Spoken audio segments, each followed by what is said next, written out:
All right, here we go on a Friday night. This time from the Harbor Creek press box. Rob Matz and I just got done calling a game, so we figured we'd start high school football rapid reaction a little bit earlier for you tonight.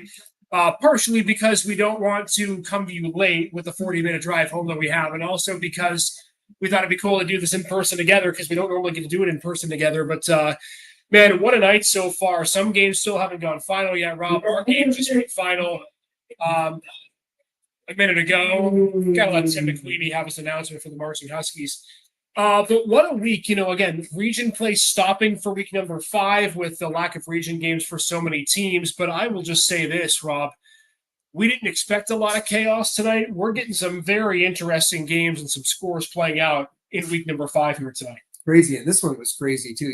Right at the very end of the game, Mercier tries a 44-yard field goal. Yeah. Didn't work out for them, and Harbor Creek. That's Coach Anger and that staff and that team. Great team and a huge win for them, 2 in a row. Let's start with the game that we just called in the Mercyhurst Prep Harbor Creek game. Huskies get the win 21-19. A game we thought would be very interesting from our perspective because, number one, these are two teams that are coming off of big wins, but number two, because they're similar programs and how they like to attack the offense, round and pound. They do it a bit differently. But the way this game played out was very, very interesting, Rob. Mercyhurst Prep goes up 2 scores. JT Jones with a 60-yard pick six in the third quarter. And you and I are sitting there thinking, all right, it's probably done. Harbor Creek probably doesn't have it in the tank. But what do the Huskies do? They go right down the field. They score a touchdown. They get a 3-and-out. They score again. And really limited Mercyhurst Prep to no offense in the second half. It was very impressive from Harbor Creek in the second half. Dave McQuiston, the defensive coordinator of Harbor Creek, just did a great adjustment. They're in a 4-2-5. They play kind of a 2-deep show at times. And the adjustment to load the box just to be able to start shutting down the run game of Mercyhurst was incredible. That right there. But then again, we talked about it since last year. Gavin Zillman, I've been tuning his horn for 2 years now. He is incredible. I think he's one of the better players in District 10. Not only does he play quarterback and he's their leading rusher, then he goes out. He never goes off the field. Then he plays defense too. It is crazy. And you said at the top of the broadcast on WPSC, Harbor Creek has 9 of 11 guys that play both sides of the field. It used to be more commonplace. Now we see as much rotation as you can for starting lineups. But what was amazing, and we said this at the start of the second half, would be the war of attrition, right? Which team could grind the other team down? And Harbor Creek evidently did that. They had the ball for probably 20 of 24 minutes in the second half of play. And as we talked about, going back to your General McLean's game last year, I'm a big fan of those guys carrying the ball that are wrestlers because they are tough. They know how to battle. They know how to close out games. And he just – everything about him tonight, Mercer did a really good job on the perimeter, but as the game wore on, he was starting to find things. He started to, get off tackle. He was able to get skinny in the hole, always keeping his feet moving, and he's got great speed. He's just a tremendous player. No doubt. And for Harbor Creek, a big win. They win their second straight game after the drubbing of Fairview last week. And keep an eye out for John Anger's Husky team. They are getting better when things matters most. The defense was stout again tonight. They got a couple of big dudes up front, 6'4" and 6'6" on the defensive line. And now they'll get back in the region play the next couple of weeks, and they have some things in front of them. They're not out of it yet, no doubt, for Harbor Creek with 1-1 in Region 5 play. So Harbor Creek with a big win. Mercyhurst Prep is going to get Corey next week. Speaking of Corey, tonight was not their night. They ran into a buzzsaw in General McLean. It was their first home game for the Lancers all season long, celebrating their Hall of Fame nights and getting a chance to be back at home. That game just went final, 49-18, the score for GM. You and I looked at each other at the end of week 1 and were concerned. They went out to DuBois. They got 56 dropped on them. But last year, I remember when they went to Newcastle, they gave up 49 points and everyone was worried. And then they started winning, and they started winning bigger and bigger and bigger and bigger. Don't look now. General McLean has not lost since then, and they look like one of the best teams in District 10. And I don't say that as a homer. I say that because their offense has been unbelievable. Well, last year when they lost to Newcastle, I wasn't worried because I thought that was pretty impressive to be able to go down there and do what they were able to do. Yeah. And then we got to remember this DuBois team is pretty good. They beat Prep last year in the playoffs. And, so they had nothing to hang their hat on week one. Week one's always tough. Go on the road, that's tough. But they've gotten better every single week. And they've knocked off, some quality opponents. Sure. They shut out Harbor Creek. They turn around. They drubbed Oil City. Franklin wasn't much, but they're getting better. And then, Corey's a solid team. And they just look really good, and the motors are going long. And we were concerned about their defense. Well, Yeah. I mean, there's nothing to be concerned about their defense right now. Coach Bradley's doing, oh man, a tremendous job. 33 points they've given up in the 4 games since they played Du Bois. That's among the best ranks in all of District 10. And, I get a chance to talk to some of the coaches on the team. Wayne's a contributor in our podcast. So I talked to him. Everyone was worried about Isaac and Jacob Zeitz leaving and how would that affect the Lancers. I think if you ask to a man, Matt Caro probably is a better quarterback, at least in terms of all around, than Isaac Zeitz was. And that's not an indictment on Zeitz. It's just a compliment to how good Caro is. Had a couple more touchdown spirals tonight. Nick Swenson's starting to become one of the best running backs in District 10. Jackson Kaiser's a good number 2 option too. And then you've got the 2 tight ends and Jared Corwin, Caden Hollinger, who are just hard to guard. So GM's going to have an interesting schedule the rest of the way. How about Fort LaBeouf coming to their house next week and what's going to be an awesome game from Linden Field? If you're wanting to watch a high school football game and you don't have one to go to, get out to GM because that's going to be a great game. And we don't even know how things are. The last we saw was Grove City was shutting out LaBeouf. And, if LaBeouf takes a loss to Grove City, that doesn't do a lot for their psyche. And then they're going to run into a really good General McLean who can match some physical, their physicality. So that won't be very good for General McLean at this point.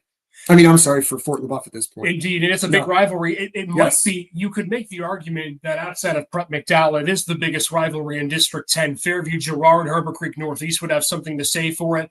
Of course, Sharon and Hickory down in Mercer County, but GM LaBeouf goes back decades, and that's going to be a great game next week. So big defensive performance from GM. The defense is not what we're going to talk about in this game between McDowell and Meadville. I got to even update this score from the last time I saw.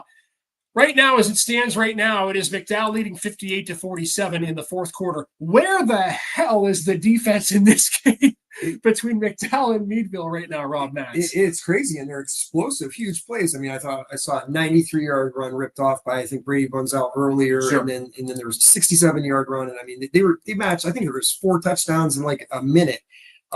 It's really crazy. And where is the defense there tonight? Yeah. But Meadville, Ray Collins is no stranger to that because maybe it's a little bit eerie, but they've been, you see everywhere. Meadville, Du Bois game, or that was 104-90 or whatever that score was, and that's been you see it everywhere the last week. So another big shootout, and give Ray Collins and Meadville a lot of credit. Tell you what, it's very interesting for the McDowell side after they drub Erie last week in a game that a lot of people thought would probably be close. Now McDowell with a big win, and they're just 2 weeks away from the Cathedral Prep game. And Cathedral Prep Idol this week, what will be so fascinating to me, Rob, when those two teams meet, is we expected a defensive slugfest. Could we see a shootout between these two teams in 2 weeks, given Desiree Carson and what he's been able to do for Prep? Maybe we see a game in the 30s or the 40s. Who knows? We might. And you know what? Every time we think we have our finger on the pulse, something crazy happens. It's an insane season right now. Insane game tonight. McDowell, Meadville, that game won't go final for another little while longer. Let's pick on some of the other games that either gone final or are getting close to getting final. How about Northeast tonight? They continue to roll, are going to beat Franklin by a very large margin. We talk about quarterbacks and how quarterback play really has ruled the day so far in District 10. I don't think we give Bryson Galloway enough credit. He was beyond tremendous tonight for the Great Pickers.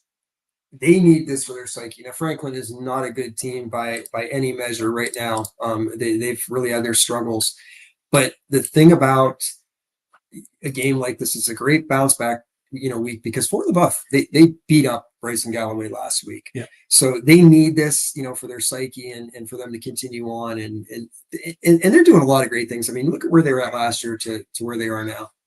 No doubt. And Bryson Galloway continues to roll. He spirals a bunch of touchdown passes in Northeast.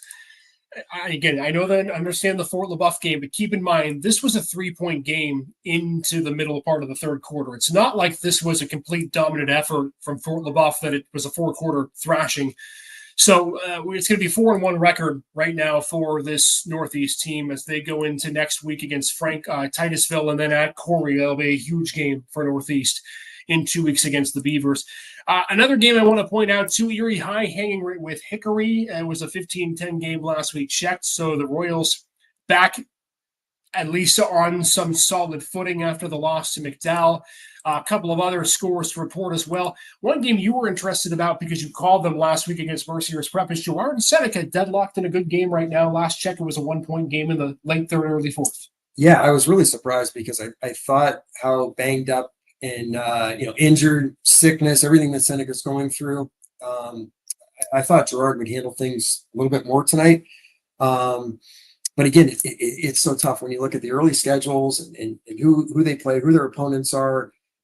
Now we're starting to see where everything's evening out. But again, I'm going to still say that regardless of what happens, Girard's they're gonna win 4, 5, 6 games this season. And Jack Corey, they had no business hanging around last week, and they did. And they had an opportunity to win that game. I mean, again, when I say you start 3 freshmen on the offensive line and the size differential, and they were there. So he coaches, and he coaches hard as well as his staff does too. They play hard, no doubt. They're one of the hardest working teams in District 10, and Mark Brooks, a hard-working squad with Girard as well. They're trying to bounce back after a loss last week, so see how that game comes to pass. But as we wrap this up quickly, obviously we still have some games in progress, Rob, but wanted to do this a little bit early so that we could get some analysis out of the way from the press box. Take me through who was your impressive performer tonight in terms of teams, and then maybe an individual that really stood out to you this evening. All around? Sure. I mean, McDowell game's not final, but I'm impressed every time I see him come up the last couple of weeks is Brady Bunzel. He impresses me. What Bryson Galloway did tonight is impressive. If Grove City hangs on and beats LaBeouf after that big win last week with LaBeouf, I mean, Grove, they're a team that everybody thought was on the outs after the first couple of weeks. Sure. And look where they're at. This game tonight, right here, I can't say enough about Gavin Zillman. I'm really happy for Brady Powers. I'm really happy for Harbor Creek, their staff and what they've done. You look at the Mercyhurst sideline. I mean, they've got some guys that have really been able to step up and be able to contribute, and it's going to help them down the stretch. When they get into the region play, they're not going to have a lot of kickback, really. They have a tough one against Corey next week on the road, but Vinny's back, and anytime he's on the field, you've always got a puncher's chance. But man, I can't, and I've said it since week 1, and you have too. Tyler Quinn for a sophomore. Oh my gosh. I mean, he's a game changer. He plays so hard, and you can tell that kid does not want to lose. And if I'm Coach Root and I'm looking at that, I think as I had lunch with Coach Joe Shesman this week, the legend, and he had Brian Milne back in the day, the great guy that beat Hodgkins, went on to Penn State, and then played for the Bengals. There's nothing. There's not many things that can be greater than having a big back like that, and he's just got to work, lower his pad level, but to get there. But I mean, that run that he made. Oh my goodness! And then he had another. Then he came out again, and it's like you might go say, well, maybe he needs more carries because he rips off a 7-yard run on a key. Was that a 4th down carry? Yep. Did he score a touchdown on the 4th down as well? Huge. I mean, the guy answers. Then he gets the next carry, 12 yards, just dragging people. How can you deny him? I'll tell you what, you and I sat up in the broadcast booth every time he carried the ball. Harbor Creek couldn't stop him. No. The only way that they stopped him was when they put all 11 guys in the box and hoped that Tyler either tripped, went the wrong way, or had some sort of a collapse on the offensive line, because that 26-yard touchdown run, you just talked about it, he bulldozed 3 separate defenders en route to his score. 6'2", 240 as a sophomore. He's going to be a force to be reckoned with. But to your point, Harbor Creek and the way they were able to come back tonight. And a shout out to the Husky fans here. This was an incredible atmosphere on homecoming weekend. They had food trucks, tents set up for homecoming. I know a lot of teams do homecoming festivities well. They did senior night as well, but Harbor Creek does things great here. Big shout out to Tim McQueenie and Troy Budashevsky and the staff here at Harbor Creek for serving us well.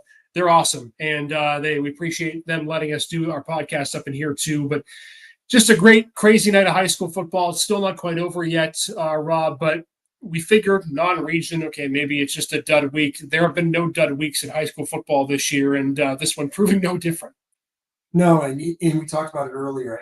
I look at General Plan, I think about them, and heartbreaking loss last year in the playoff game to Clearfield. Yep. And we talked about it tonight. They're a team, if they can just continue to roll and get better each week, they're going to be a hard out, because I'm assuming they're going to probably end up with that, District 9 team again. And Caro is, oh my goodness, impressive. And like you said, when you can put the size out there at tight end and do the things that they do, and I'm a big Marshall fan. I said it from last year, and I can't wait to be able to, interview him again, hopefully at some point, and I can see the big board, with the Beautiful Mind going on, and Coach Bradley. But I mean, I think that they've helped themselves more than anybody.